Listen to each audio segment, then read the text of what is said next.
Senator Norman. Senator Newman. Senator Lucas. Senator Marsden. Senator Spruill. Mr. Chair, you have a quorum.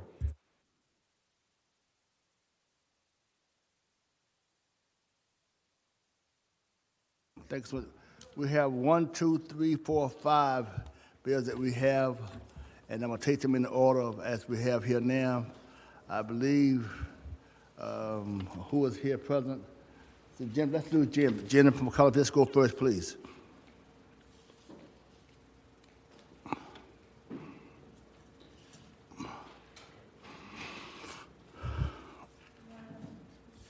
Good morning.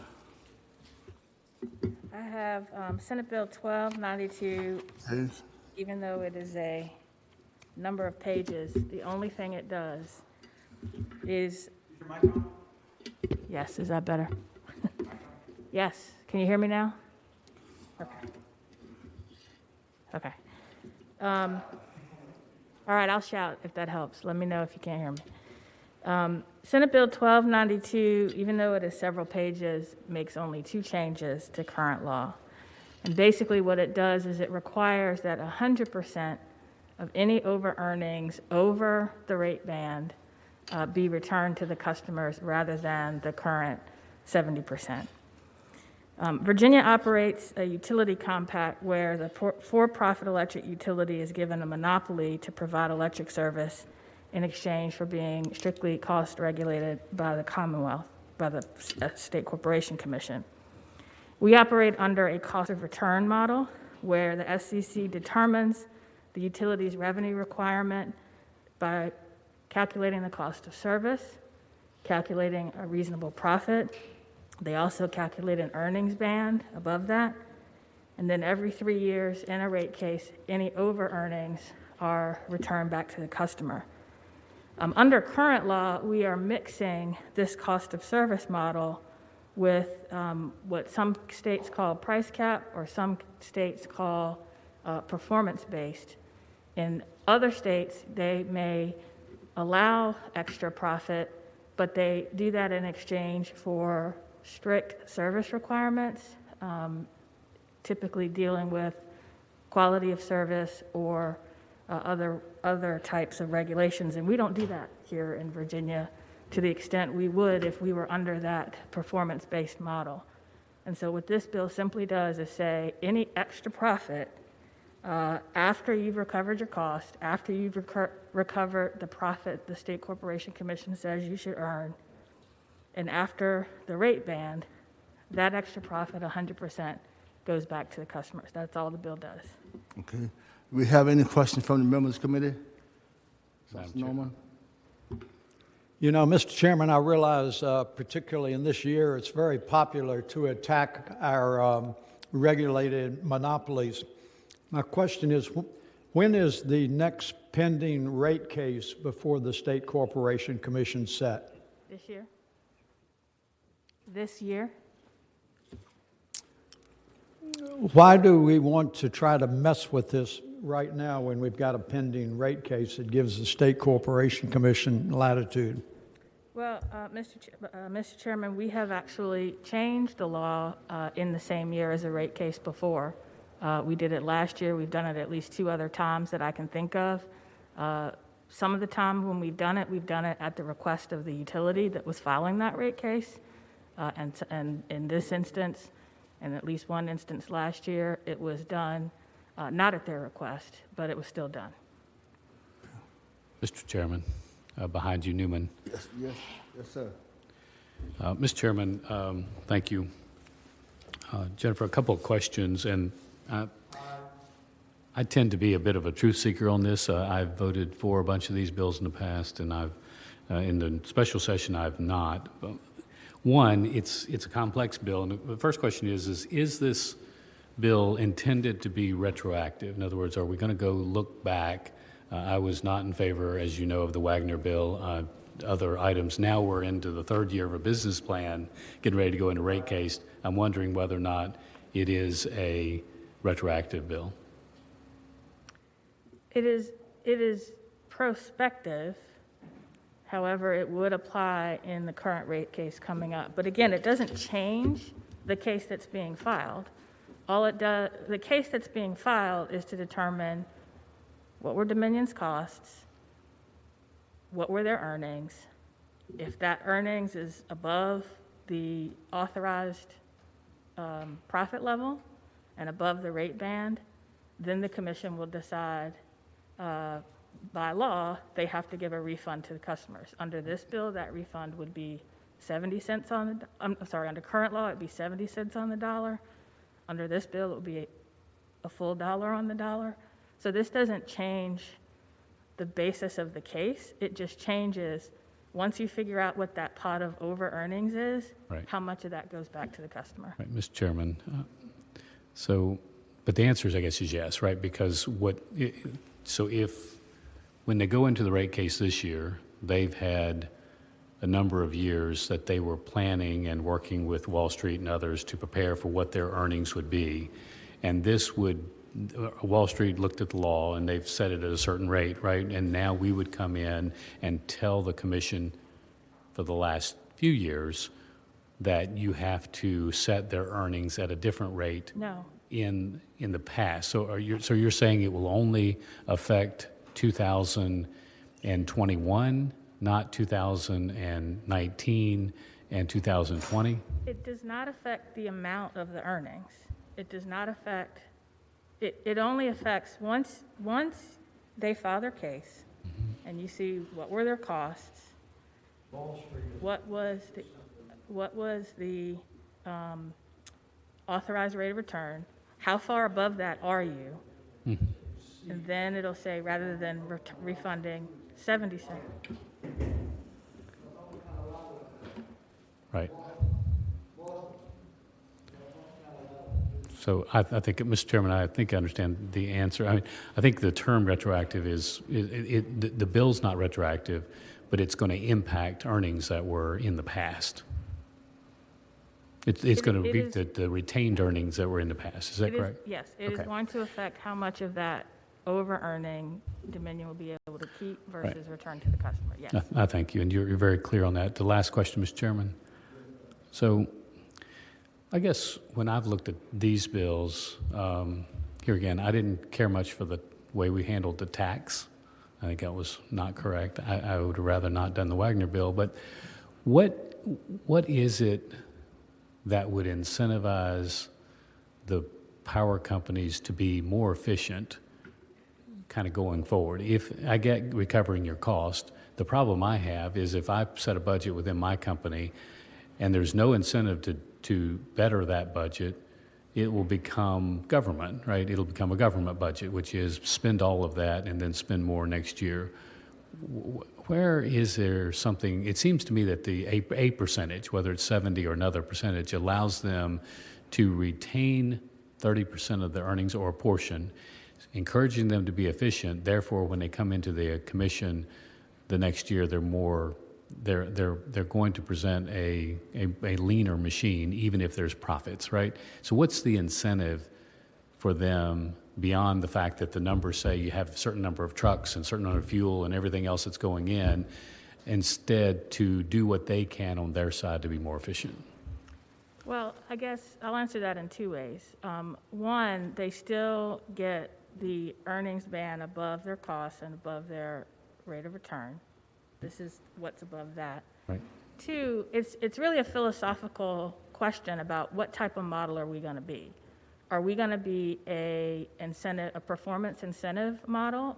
Every other state that is a performance incentive model requires some heightened service quality standards, heightened regulation on the customer side to balance that on the customer side. And we don't do that here. So if we're going to go down the road of saying we're going to incentivize you to be more efficient, as part of that regulatory compact, we also need to incentivize them to provide heightened quality to their customers. But we don't do that. So this is just simply saying, once you have earned your authorized profit and above the rate band, 100% of that extra profit should go back to the customer because they bear all the risk. If Dominion under-earns, 100% of that under-earning goes into increased rates. So the customer bears all of the risk of under-earning, but they don't get any of the benefit. They don't get 100% of the benefit of that over-earning, and I just don't think that's fair. Got it. Mr. Chairman, thank you, and thank you for your answers. Mr. Chairman, mine's more of an editorial comment, and I'm a little surprised that someone from a regulated major industry would suggest some of these things. And I just want to share a couple of things with you that is impacting the desirability and Wall Street's perspective on Dominion. As a result of some challenges, you may be aware that there was a reduction in their dividend. We had legislative assaults in 2020 that were passed. We're dealing with offshore winds that have set-asides that are not consistent with return on the investments, but are providing some privileged priorities with certain groups. They've had a pipeline situation that has been canceled. They're challenging the James River crossing from Surrey to the peninsula multiple times. We're promoting additional RPSs, and I just think that there's a disconnect. And if you were to go to Wall Street or any major investment journal, you would see where Dominion falls in the priority of regulated utilities from an investment standpoint. And it just seems to me, Mr. Chairman, at some point we've got to pause this assault and let things stabilize a little bit, because there are just a lot of variables that are out there that, to me, constitute disincentives rather than incentives. And that's a comment, not a question. Mr. Chairman, if I may respond briefly. Yes, and there are some people who want to testify on this, but there is a very big difference between the regulated industry that my background is in and Dominion and APCO. In the telephone industry, used to be a regulated monopoly that was 100% rate of return regulated, that had no competition. The first difference is there is both multimodal and direct modal competition for that service, and we switched them to a price cap incentive base with performance metrics regulatory model until competition reached the point where you didn't need that anymore. None of that is the case for electric utilities. So that is why this regulatory model is different.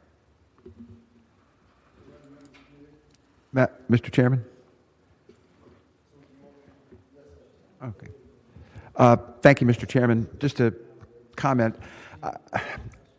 I just think it would be cleaner to do this next year during the rate year and be completely prospective going forward. I'd be willing to look next year at an 80-20, 85-15 split. You know, we can look at that. But this year, from what I understand, with the over-earnings, I was told earlier that $300 million of that went toward the wind project, which will not only provide that amount of money towards that project, but save tens and tens of millions of dollars in financing costs, which will keep rates down.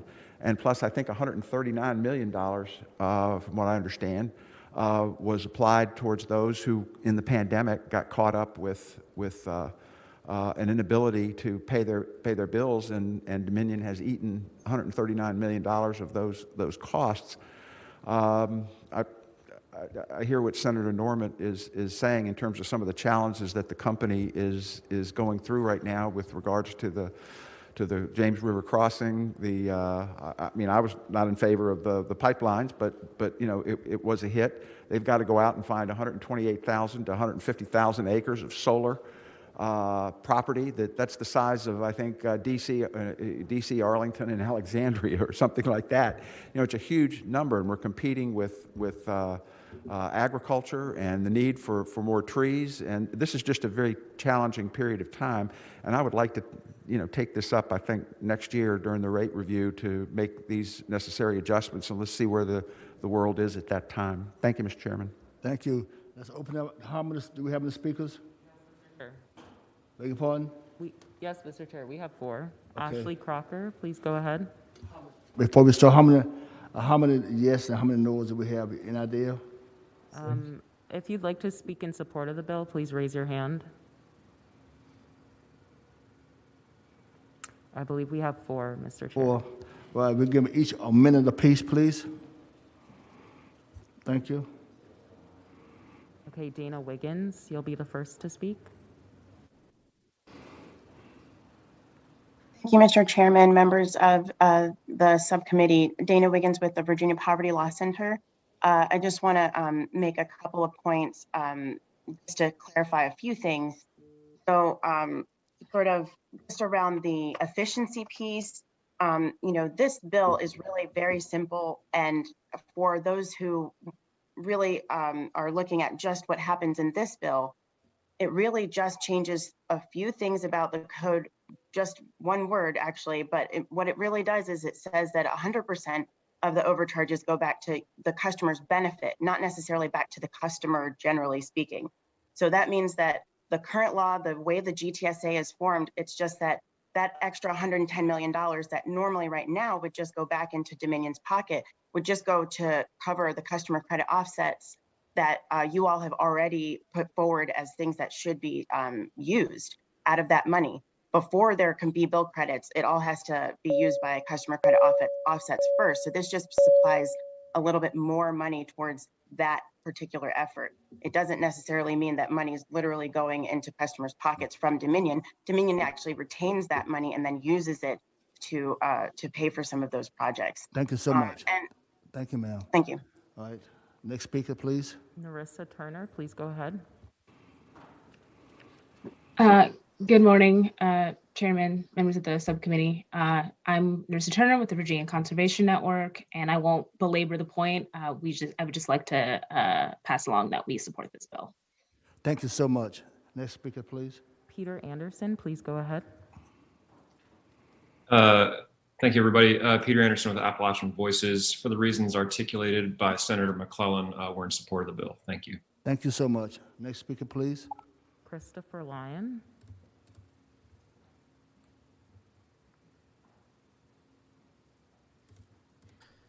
Thank you for letting me in there. Mr. Chair, members of the committee, Chris Lyon on behalf of the Virginia League of Conservation Voters, for the reasons articulated by the patron and the comments made by Dana Wiggins at the Virginia Poverty Law Center, we would like to thank the patron for bringing this bill forward. Thank you for your consideration and say we support this bill. Thank you so much. Next speaker, please. Ashley Crocker. Good morning. My name is Ashley Crocker. I'm the Communications Director at Progress Virginia. I'm here today to speak in support of this bill because hardworking Virginia families are struggling to put food on the table and keep their lights on during a pandemic, and utility monopolies are overcharging their customers to the tune of hundreds of millions of dollars and pocketing most of the cash. The current system incentivizes utility monopolies to overcharge their customers, and that's unacceptable. And we would urge you to pass the bill so that utility bills are priced fairly and more affordable for everyone. Thank you. Thank you so much. Next speaker, please. William Murray, please go ahead. Mr. Chairman, Bill Murray with Dominion Energy speaking in opposition to the bill. As was noted, the review period 2017 through 2020 is over. We filed this case imminently. It's got to be filed by March 31st. Last year, the committee heard testimony about Dominion's rate case that you had to change the law then or it was too late.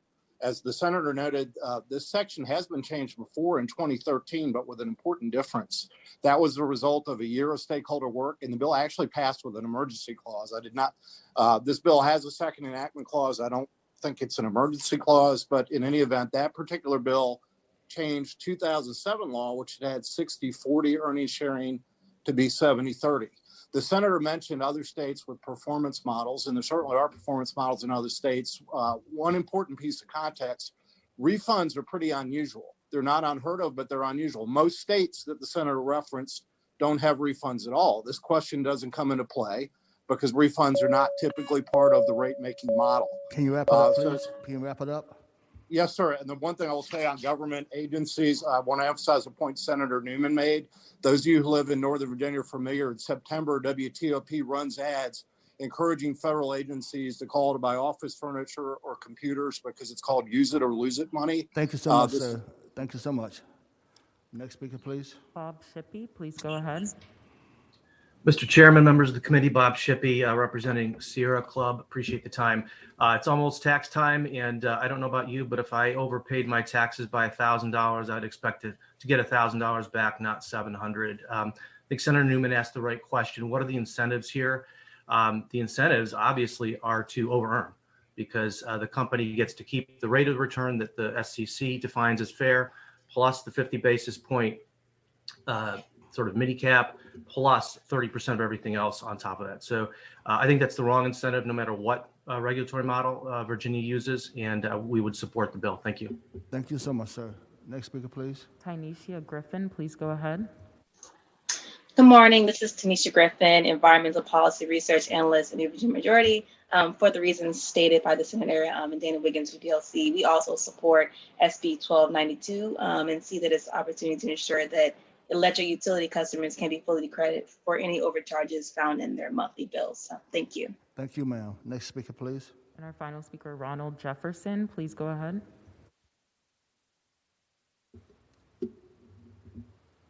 Are you there, Mr. Jefferson?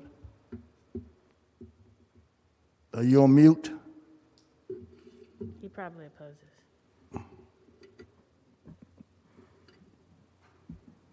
Mr. Jefferson, are you there?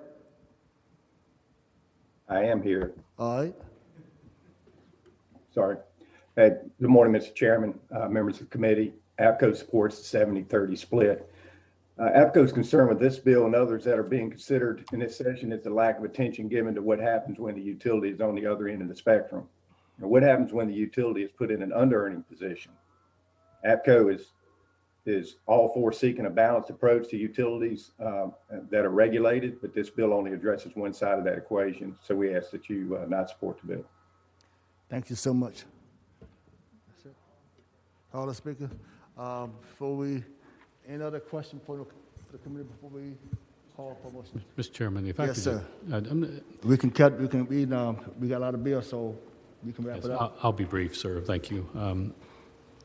Mr. Chairman, I got to say, I struggle a bit because I've been on the other side of this for a long time. But honestly, when I hear people, not the patron, because I think your bill is much more responsible than other bills that I see coming, and I'm very grateful for that. But to see my friends at the Sierra Club and honestly Progress Virginia talk about ratepayers just boils my blood, and here's why.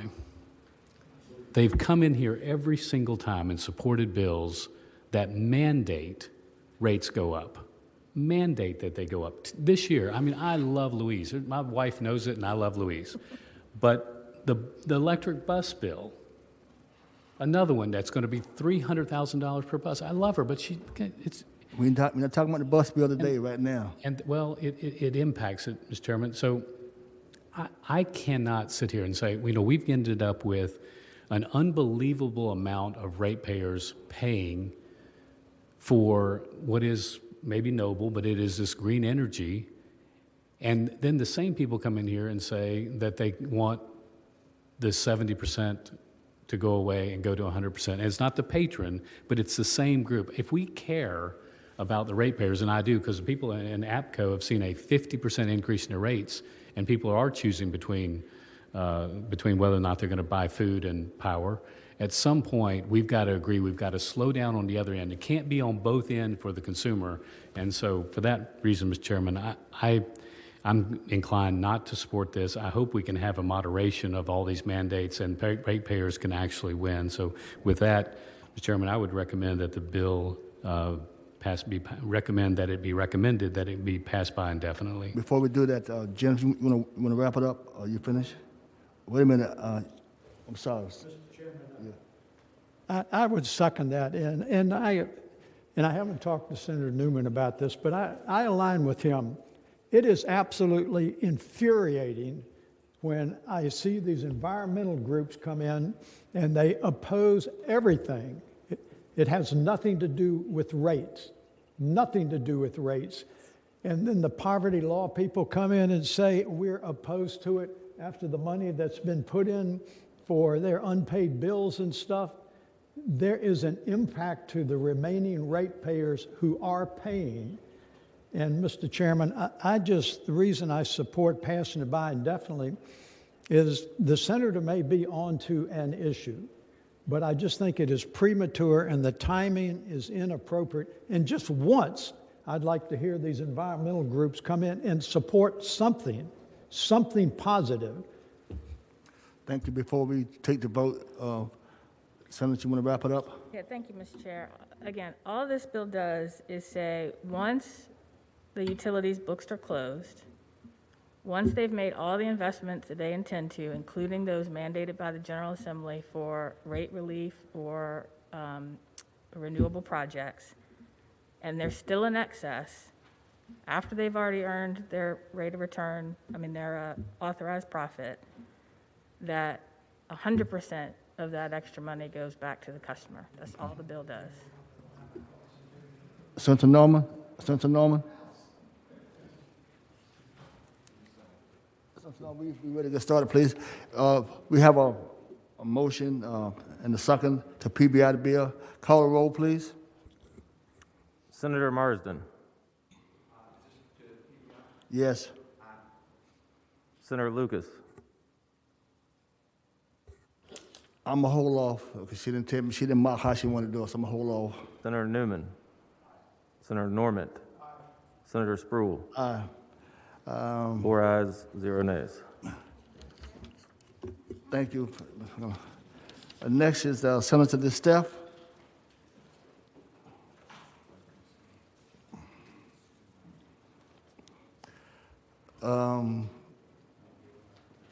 Hope a box down aye for Senator Lucas. If she want to change, then I'll change it.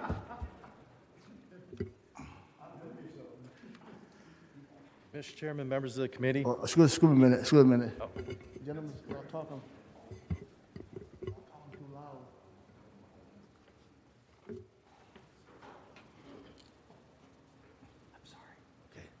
Yes, sir. Mr. Chairman, members of the committee, Senate Bill number 1295. I'd like to first move the substitute. Do we have a second? Second. Second to the move. All right. So what the substitute does, Mr. Chairman, is it says for procurement of equipment from Virginia-based or United States-based manufacturers using materials or product components made in Virginia or the United States if reasonably available and competitively priced. So let me go through a little story on this. These things we're wearing today are called masks. The problem with these masks are in China, when we're procuring masks from them, they have a stamp that says they're ASTM certified, when in fact they're not ASTM certified. And the amount we've paid and the amount of masks we've purchased that are not ASTM certified, and what's certified and what separates the particles out are the inner layer of these masks. The companies in the U.S. have paid extra, not extra, but have paid to have them and guarantee that they're U.S. That they're certified by ASTM standards. And every single company on these masks that are built in Virginia, built in the United States, are ASTM certified. But Mr. Chairman, it's bigger than just that. What we'd like to do is to really push Virginia-based and U.S.-based manufacturers for using materials and product components made in Virginia or the United States, again, if reasonably available and if competitively priced. Now, this substitute is a combination of work from a lot of organizations. This bill is supported by the Manufacturers Association, multiple large manufacturers in Virginia, and working with some of the larger companies, some that we've just discussed on the last bill. Everybody's in agreement on this. So with that, Mr. Chairman, I'd like to move forward and hope that you all would find favor in our Made in America bill that truly says on line 97 and line 366 through 369, if reasonably available and competitively priced. Thank you, sir. Happy to answer any questions. Any questions from, comments from the committee? Mr. Chairman, yes. Yes, sir. Senator Norman. So I'm looking at substitute and absorbing that quickly. It is up. Is this on all products or just PPP, or is this for all products that if it's available and reasonably priced, you should purchase Virginia or U.S.? Mr. Chairman, Senator Newman, this is on all products. PPP is just one example of what happens when we don't purchase or procure from the United States. Mr. Chairman. Yes, sir. Mr. Chairman, I know that there may be some along the way that may talk about the Commerce Clause or talk about other items, and these used to get some gray cover on them, right, because they were constitutionally questionable. I just got to tell you, there are states all over the United States that are doing this, and not only doing this, but giving preference for buying in-state. And for some reason, not Mr. Tom, but people in legislative services can't see what's happening in all the other states. This bill is happening in a lot of other states. We do business in a lot of them and know that in Texas, if you don't have a Texas purchase, then the locals are getting a 3% preference, 3% preference, and in Virginia, we act like it's not happening. And so, Mr. Chairman, I know that some of these have gotten gray covers in the past, but I know this is happening all over, and the Commerce Clause must be okay. I would hope that if that is correct, that we would consider the bill favorably. Well, thank you. Any other comments from this committee? Other comments from the committee? Do we have any speakers? There are no speakers? Okay. If How many? if you'd like to speak in support of the bill, please raise your hand. We have one, Mr. Chair. Okay, a minute apiece. Brett Bassey, please go ahead.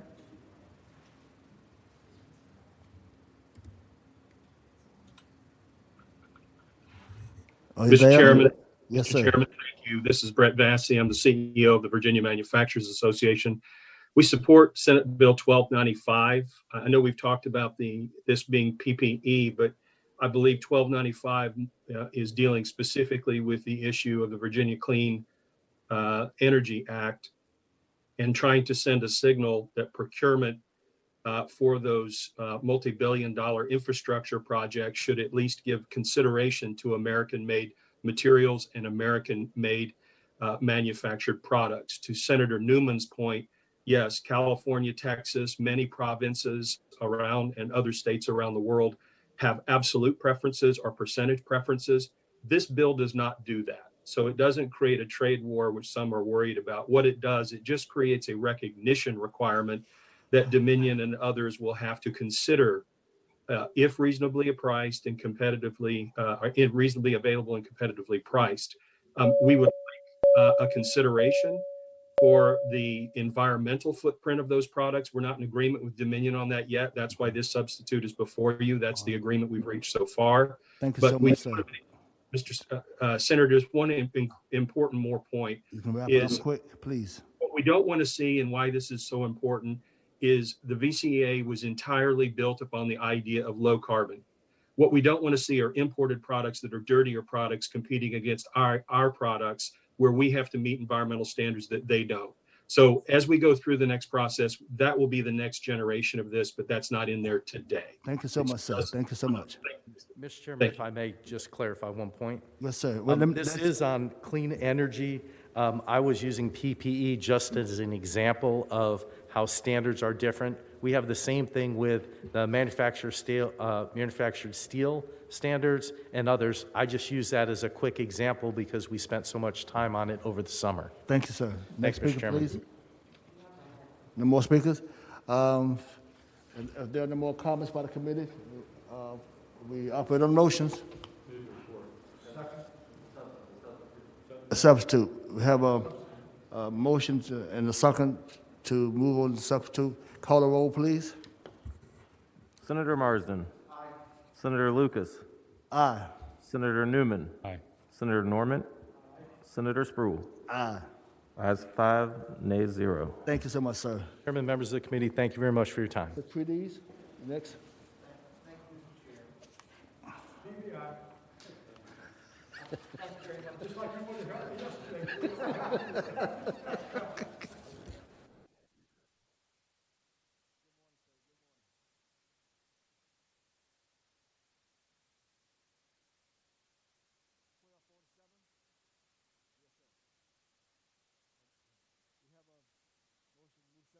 So, I've got substitute, yes, sir.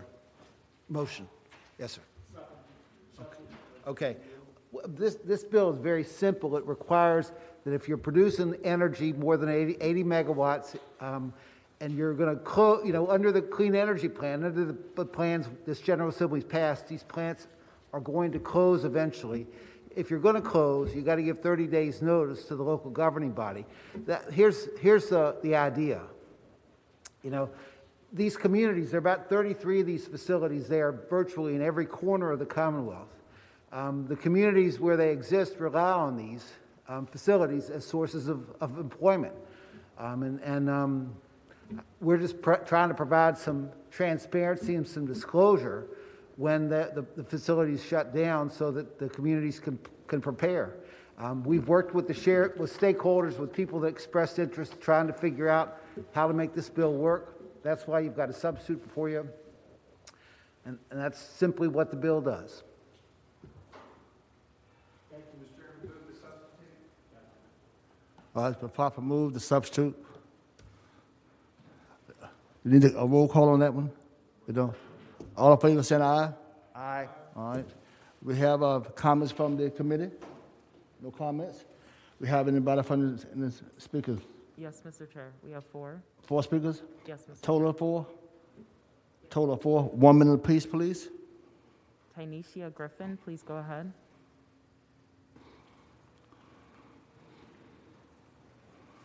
Please unmute yourself. Good morning. This is Tanisha Griffin, an environmental policy research analyst in the Virginia Majority. We support SB 1247 and believe that it provides transparency to the communities who will be in transition as the state increasingly adopts renewable energy resources, especially with the inclusion of the Virginia Council on Environmental Justice in that list of entities who will receive written notice of impending closures. So we thank the Senator for bringing the legislation forward and hope you all will support it. Thank you. Thank you so much. Next speaker, please. Bob Shippey, please go ahead. Mr. Speaker, members of the committee, Bob Shippey with Sierra Club. We support the bill and would like to associate ourselves to Tanisha Griffin's comments. Thank you. Thank you, sir. Next speaker, please. Chelsea Barnes, please go ahead. Thank you, Mr. Chair. My name is Chelsea Barnes. I'm the New Economy Program Manager for Appalachian Voices based here in Wise County, where we work with those communities impacted the most by fossil fuels and the transition to clean energy. As Virginia moves towards a clean energy economy in response to the growing threat of climate change, the communities where these carbon emitting power plants are located have the most to lose in terms of jobs and tax revenue. This bill just simply requires information and transparency. We are very grateful to the electric cooperatives, Dominion and APCO, in helping to craft this bill in a way that the requirements are reasonable for their businesses and also informative for the communities that are impacted. We thank you and hope that you support this bill. Thank you so much. Next speaker, please. David Rouse, please go ahead. Yes, thank you, Mr. Chairman. I'm a resident of Wise County, Virginia, and our county has become very dependent upon the revenue from the power plant located in St. Paul. It now provides about 20% of the county's budget in terms of taxation. Not only would we suffer from the loss of employment, but our schools would suffer significantly from the loss of revenue, as would other county services. So we support the bill. Thank you so much, sir. Next speaker, please. Narissa Turner, please go ahead. Hi, yes, Nurse Turner with the Virginia Conservation Network, and I would just like to uplift the comments of the speakers before me, and we stand in support of this bill. Thank you. Thank you so much. Next speaker, please. Mary Cromer, please go ahead.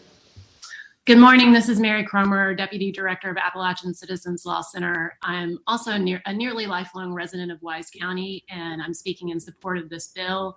As Virginia is moving away from fossil fuels as an energy source, it's really important for the state to ensure that there's a just economic transition for those areas that have depended on fossil fuels, and this early warning system is a really good first step.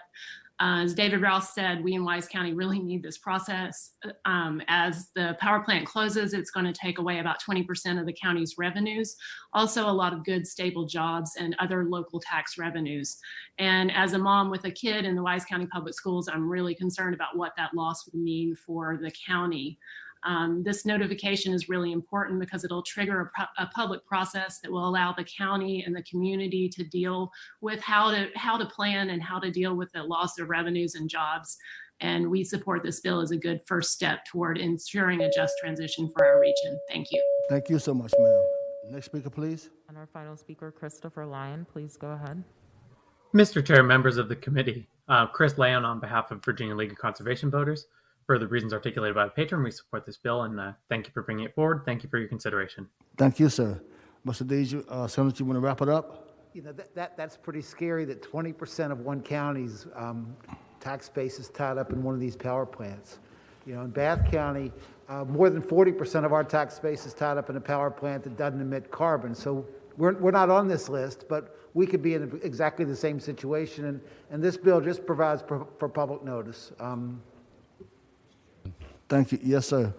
Mr. Chairman, Cree, I'm here again, substitutes up and looking at it. If you are a industry that's not a electricity producer, right, you're doing something else, but you do have some generation that assists you with that, and you decide to shut it down, and it's more than 80 megawatt. Is it your intent to capture those non-utility manufacturers, or is it supposed to be for some type of utility, muni co-op, investor-owned utility? The intent is not to capture those kind of manufacturers, and the only one that contacted us, we worked with them to make sure they weren't included in this bill. Our intent was to capture those facilities that generate a lot of tax revenue and a lot of employment in a particular region, but primarily utilities that provide public benefit. Well, Mr. Chairman, I wonder if between now and the committee, I wonder if we could put an amendment on it that is incorporated into the substitute that says it only deals with utilities, which would be munis, co-ops, and investor-owned utilities. And then if it becomes problematic for you, would you consider maybe in committee, maybe we can take it off? But for now, it would take a number of manufacturers who are concerned kind of off the list. I would certainly be willing to consider that. I mean, as I said, the only people that contacted me directly about this, we worded in the substitute, we made sure that they weren't covered. There may be others, and if there are, we can, you know, I'm certainly willing to entertain that sort of amendment. Mr. Chairman, that's very kind of the gentleman. I wonder if you'd entertain a motion, sir, to Yes, sir. amend the substitute. It'd still be one substitute that indicates that it only applies to investor-owned utilities, munis, and co-ops, and other regulated utilities. Do we have a second on the substitute? Second. We have a motion second on the substitute. All in favor, use the sign saying aye. Aye. All opposed? Ayes have it. Thank you so much. Thanks, Cree. Any other comments? If not, we operate on motion. Ruled has been properly motion second. Move to put as amended. Call the roll, please. Senator Marsden. Aye. Senator Lucas. Aye. Senator Newman. Senator Normant. Senator Spruill. Aye. Ayes 5, no 0. Thank you so much, Mr. Dees. Senator Barbolo.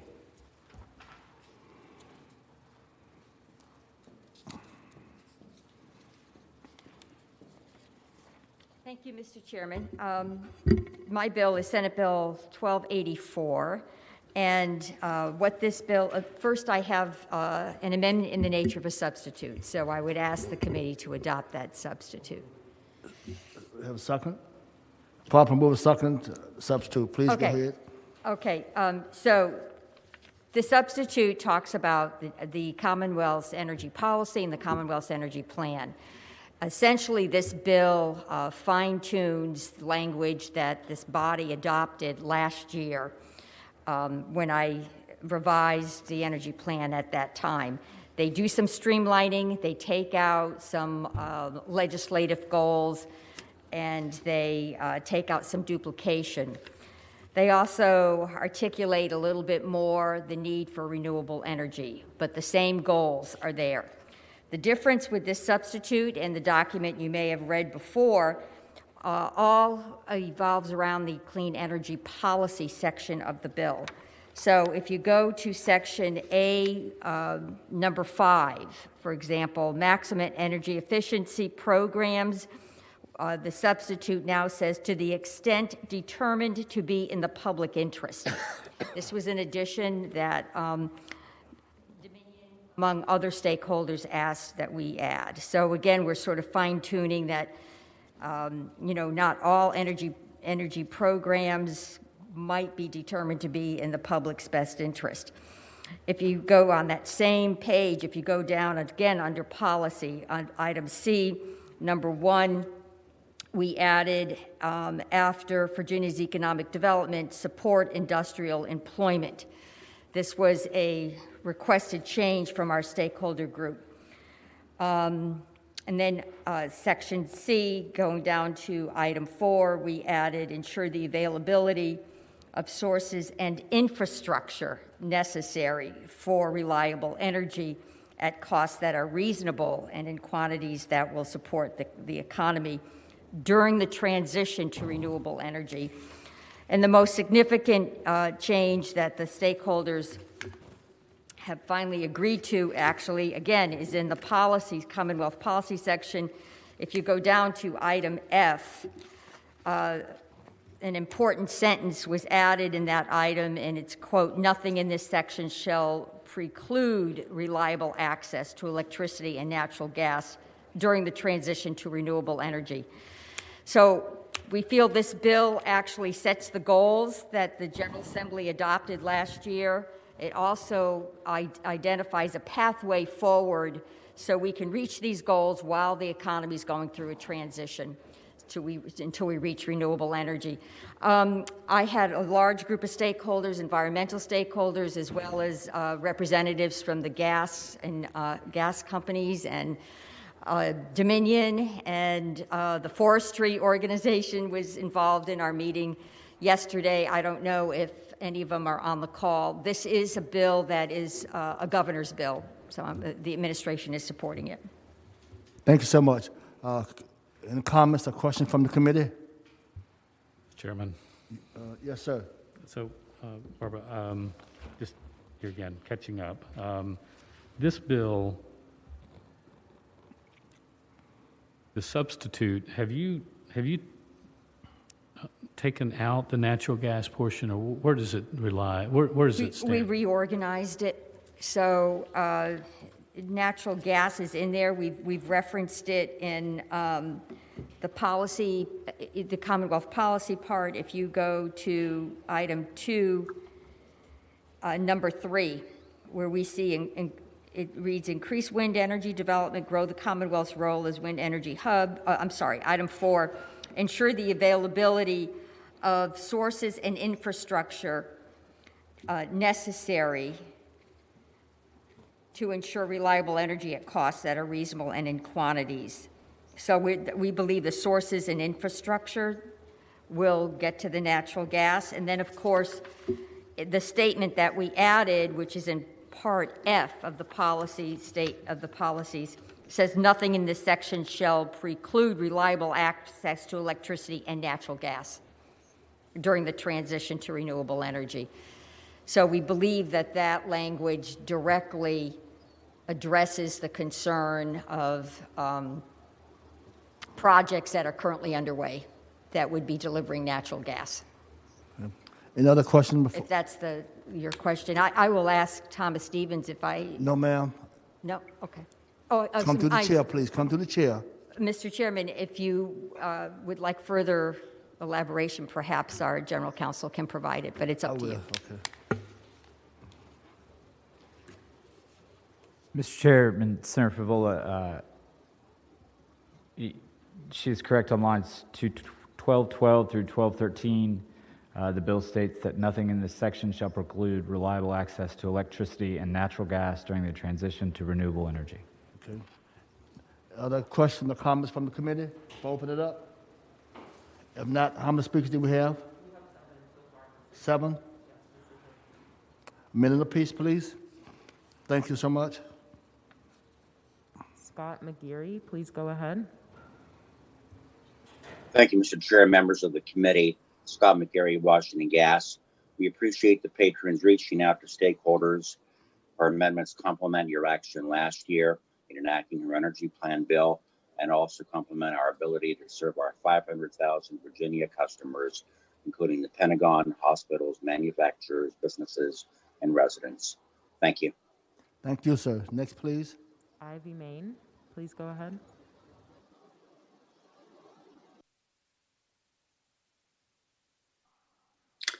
Good morning, Mr. Chairman and members of the committee. My name is Ivy Main. I'm here representing the Sierra Club. We support this bill, and we want to thank the administration and Senator Favola for working with us and with members of the regulated community to bring together a bill that is kind of the next step in aligning the Commonwealth energy policy with Virginia's clean energy goals. It's not a departure from last year's bill, but it does bring the policies into sharper focus. So we think it's a good bill, and we ask that you support it. Thank you. Thank you so much. Next, please.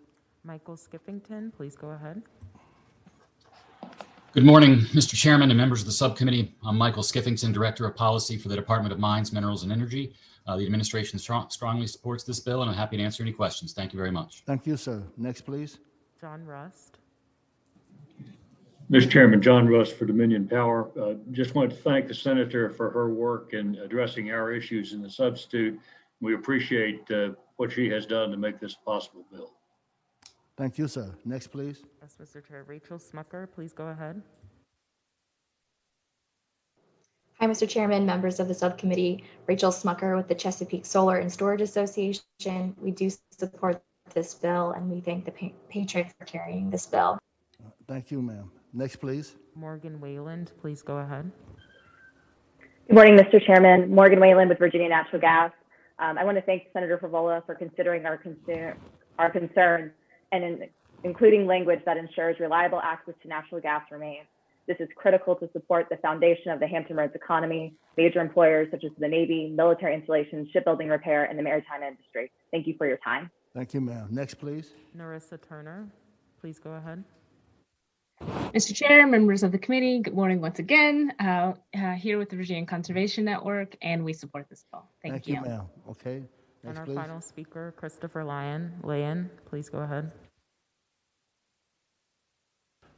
Mr. Chair, members of the committee, Chris Lane on behalf of Virginia League of Conservation Voters, want to thank the patron for working constructively with stakeholders to put forth this consensus legislation and say that we support this bill. Thank you, sir. Someone, you want to wrap it up?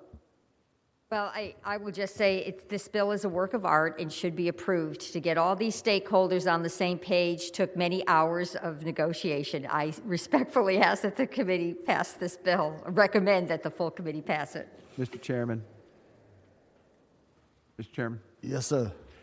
Thank you, Mr. Chairman. I support this bill.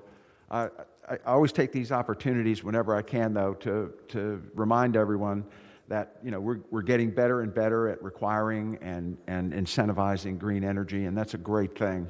We need to make this plan work. The clean energy, so that Virginia is totally clean energy by 2040.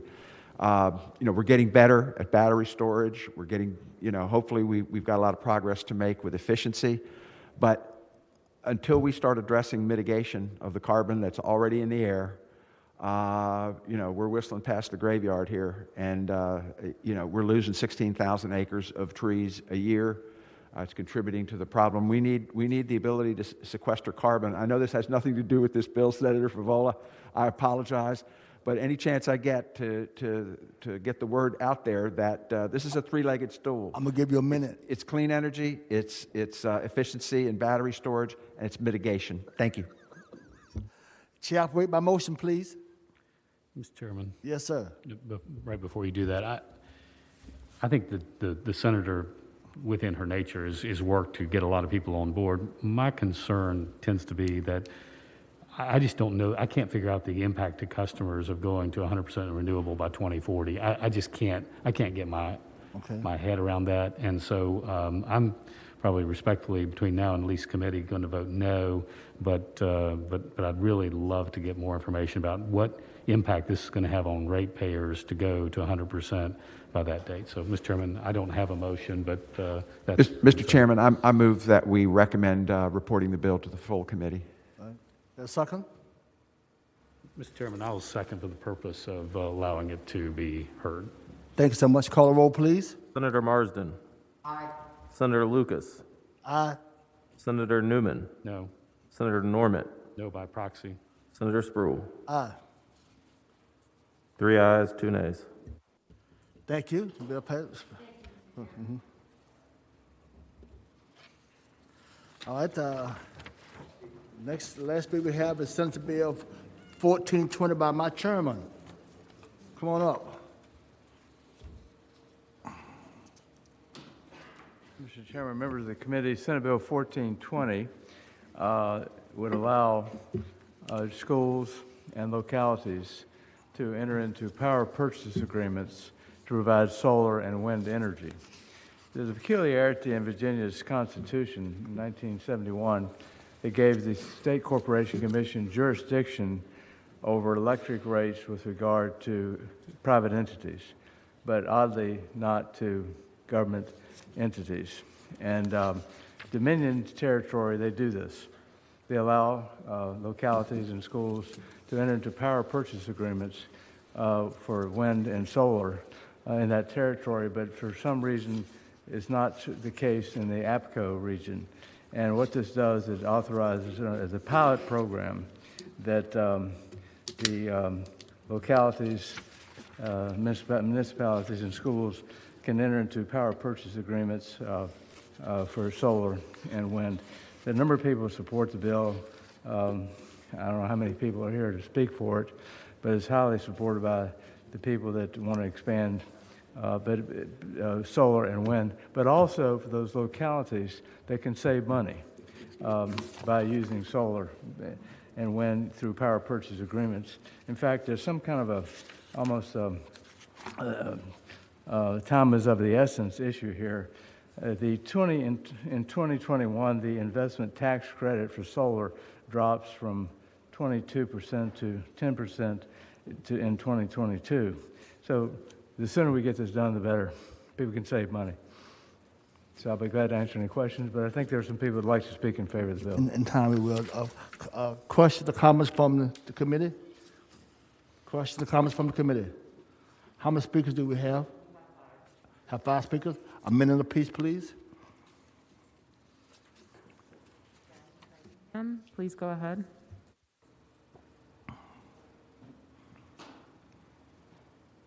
Please unmute yourself.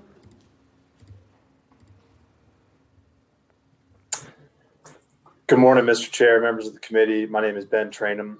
I'm testifying today on behalf of Secure Futures Solar, which is a commercial scale solar company in Stanton, Virginia, and Appalachian Voices environmental organization helping communities in the coalfield region transition to clean energy. We wanted to thank Senator Edwards for bringing this important piece of legislation. And just to reiterate what he said, this bill will clarify that non-jurisdictional customers in Appalachian Power and Old Dominion Power Company territories in southwestern Virginia, which includes public schools and municipalities, may access power purchase agreements. May access renewable energy through power purchase agreements, and make sure that the policy is consistent throughout the Commonwealth. We appreciate your time and hope you favorably report the bill today. Thank you. Thank you so much, sir. I was told we have a lot of speakers have jumped on, so we moved from a minute to 45 seconds. Tish Tablin, please go ahead. Thank you, Mr. Chairman and members of the subcommittee for the opportunity to speak. Thank you, Senator Edwards, for patroning this bill. My name is Tish Tablin, speaking on behalf of nonprofit Generation 180 and our statewide network of school districts. We support SB 1420, which would help ensure that localities and school districts in Appalachian Power and Old Dominion Power territories in Southwest Virginia, including Senator Newman's district, are no longer excluded from the opportunity available elsewhere in the state to use third-party power purchase agreements to save millions in long-term energy costs and to balance local budgets that were decimated this year. Thank you. Thank you so much. Next, please. Bob Shippey, please go ahead. Mr. Chairman, members of the subcommittee, Bob Shippey with Sierra Club. We strongly support the bill and hope you report it. Thank you. Thank you, sir. Next, please. David Carroll. Mr. Chairman, members of the committee, I am a school teacher in Washington County, Virginia. I was invited this morning to speak by Appalachian Voices. As you can see, for the past year and a half, I've been enjoying backyard solar here in Abingdon, and it's so easy to install. It's going to save us a ton of money, and it blows my mind that my 7th grade daughter might go to my high school where I teach with nothing but a huge coal smokestack, and we've got a flat roof and so much sun. It's a no-brainer. Thanks so much. Thank you, sir. Thank you. Next, please. Rachel Smucker.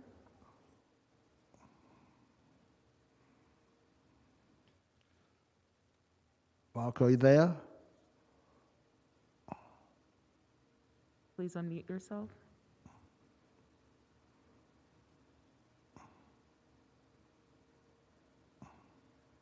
Narissa Turner, please go ahead.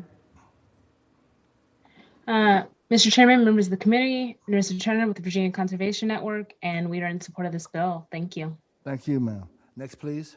Christopher Lane, please go ahead. Mr. Chair, can I see if I can do it in 10 here? Members of the committee, Chris Lane on behalf of the Virginia League of Conservation Voters. For the reasons articulated by the patron and in the interest of consistency and the most efficient and innovative transitions to clean energy, we support this bill and thank you. Thanks, sir. Senator Edwards, for bringing it forward. Thank you, sir. Next, please. Rachel Smucker. Thank you, Mr. Chairman, members of the subcommittee. Rachel Smucker with the Chesapeake Solar and Storage Association. We strongly support this bill and urge that members support this bill and pass it through. Thank you so much. Thank you. Next, please. Reeve Shearer, please go ahead. Mr. Chairman and Senators, I'm Reeve Shearer from Washington County, a retired educator. I'm standing in support of this bill because it's an anti-discrimination bill.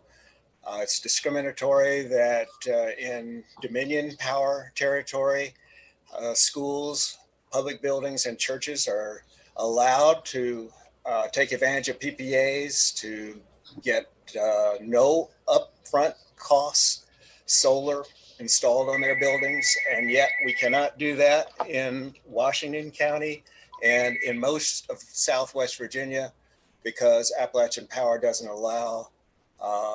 So this is a way to get around that discrimination. Thank Senator Edwards for this bill. Thank you, sir. Thank you so much. Next, please. And our final speaker, Beth Bingman, please go ahead. Hi, I'm Beth Bingman. I'm a retired teacher from Wise and Scott, taught in both Wise and Scott County. I support this bill because it helps move us toward renewable energy and because it will save money in the school systems, which down here we need it. It's been supported by resolutions from the Scott County School Board, the Wise County School Board, the Dickinson County School Board, and the Tazewell County School Board. And I hope that you all support it as well. Thank you very much. Thank you, ma'am. Next, please. That's all the speakers from the committee. Any more before I wrap it up?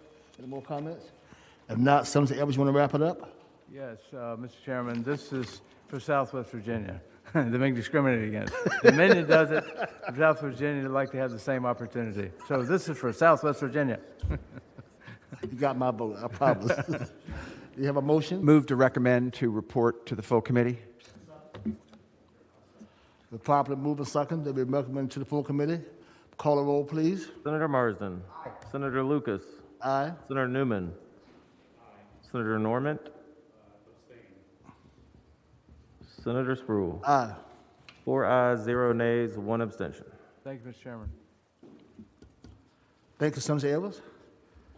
To the committee, I thank you so much for your time. We are done. Mr. Chairman, the Yes, chairman sir. of the Finance Committee wants us to go over there kind of quickly, sir. You want us?